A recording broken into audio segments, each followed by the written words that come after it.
Saudara-saudari terkasih di dalam Tuhan Yesus Kristus, semoga kita semua dalam keadaan sehat bersama keluarga.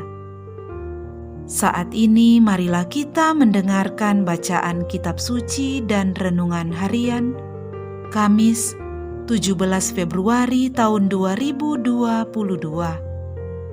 Marilah berdoa. Dalam nama Bapa dan Putra dan Roh Kudus. Amin. Allah Bapa yang penuh kasih, pada saat ini kami akan membaca dan merenungkan firman-Mu. Kami mohon, bukalah hati kami, agar kami dapat hidup seturut dengan firman-Mu. Demi Kristus Tuhan dan pengantara kami. Amin. Bacaan pertama. Bacaan dari surat Rasul Yakobus. Saudara-saudaraku, sebagai orang yang beriman kepada Yesus Kristus Tuhan kita yang mulia, janganlah iman kalian amalkan dengan memandang muka. Sebab jika ada orang yang memakai cincin emas dan pakaian indah masuk ke dalam kumpulanmu, dan masuk pula ke situ seorang miskin yang berpakaian buruk, dan kalian menghormati orang yang berpakaian indah itu serta berkata kepadanya, "Silakan Tuan duduk di tempat yang baik ini." Sedangkan kepada yang miskin kalian berkata, "Berdirilah saja di sana," atau "Duduklah di lantai ini dekat tumpuan kakiku." Bukankah kalian telah membuat pembedaan dalam hatimu dan bertindak sebagai hakim dengan pikiran yang jahat? Dengarkanlah saudara-saudara terkasih. Bukankah Allah memilih orang-orang yang dianggap miskin oleh dunia ini untuk menjadi kaya dalam iman dan menjadi ahli waris kerajaan yang telah dijanjikannya kepada siapa saja yang mengasihi Dia? Tetapi kalian telah menghina orang-orang miskin. Bukankah justru orang-orang kaya yang menindas kalian dan yang menyeret kalian ke pengadilan?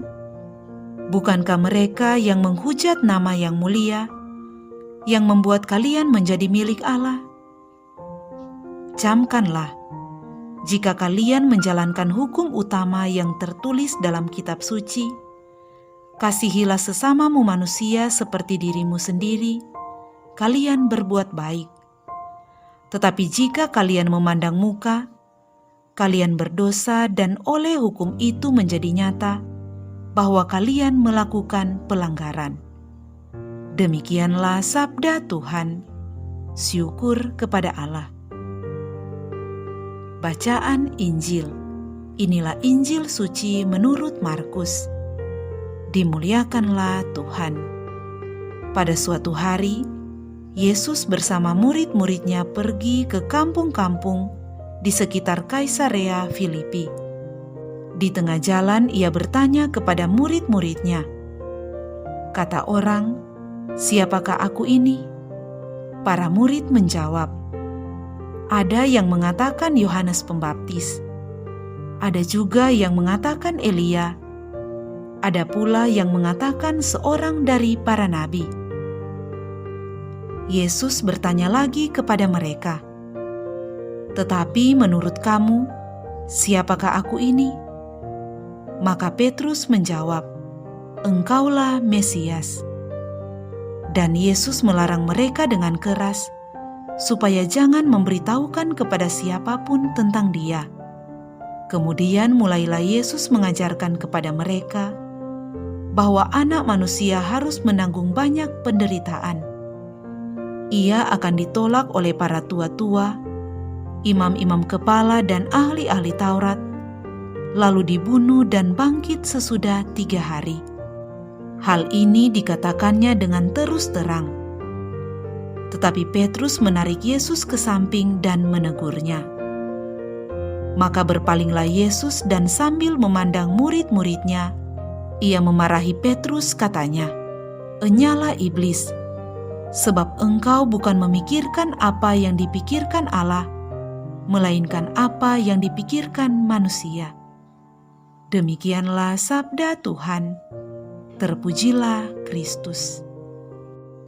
Saudara-saudari terkasih di dalam Tuhan Yesus Kristus, renungan kita di saat ini diberi judul, Apakah kita mengenal Yesus? Saudara-saudari terkasih, biasanya penghormatan dan penghargaan dimulai dari pengenalan.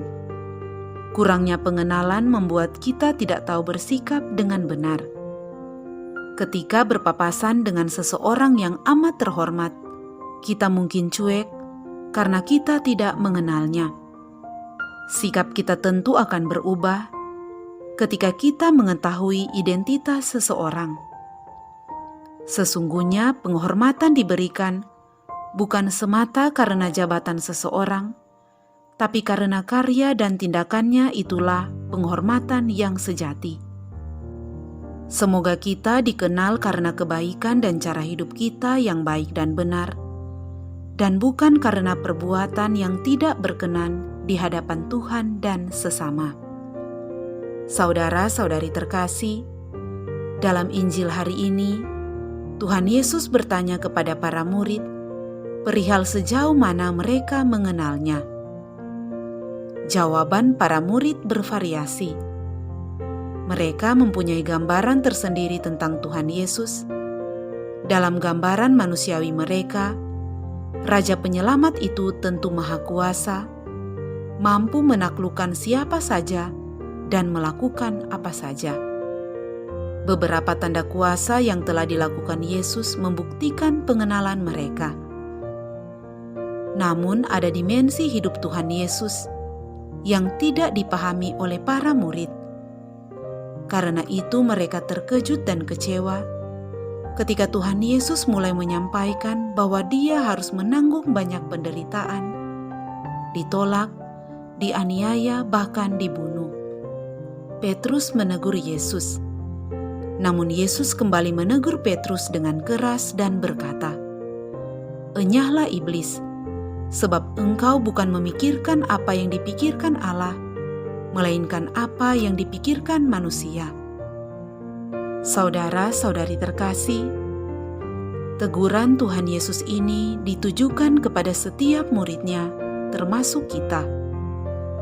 Kita acap kali menerima seseorang, bahkan Tuhan, hanya jika yang terjadi adalah hal-hal yang baik. Sebaliknya, kita mudah bimbang dan cemas ketika yang terjadi justru adalah hal-hal yang buruk. Saudara-saudari terkasih, menjadi pertanyaan bagi kita, apakah kita sesungguhnya mau menerima Yesus sebagai jalan, kebenaran, dan kehidupan kita sepenuhnya? Apakah kita benar-benar mengenal Dia? Ataukah kita hanya mau menerima Yesus yang sesuai dengan gambaran dan pikiran kita? Saudara-saudari terkasih, kita perlu mengenal Tuhan Yesus, tidak hanya sebatas Allah yang menjadi manusia. Kita perlu mengenal dan menyelami karya keselamatan yang ditawarkan Allah melalui diri Yesus yang wafat di kayu salib. Marilah berdoa. Allah Bapa yang Maha Kudus, kami mohon, semoga kami setiap hari dibimbing oleh Roh Kudus-Mu, sehingga semakin mengenal Putra-Mu Yesus Kristus, sampai kami Kau satukan dalam hidup abadi, dengan pengantaraan Kristus Tuhan kami. Amin. Dalam nama Bapa dan Putra dan Roh Kudus. Amin.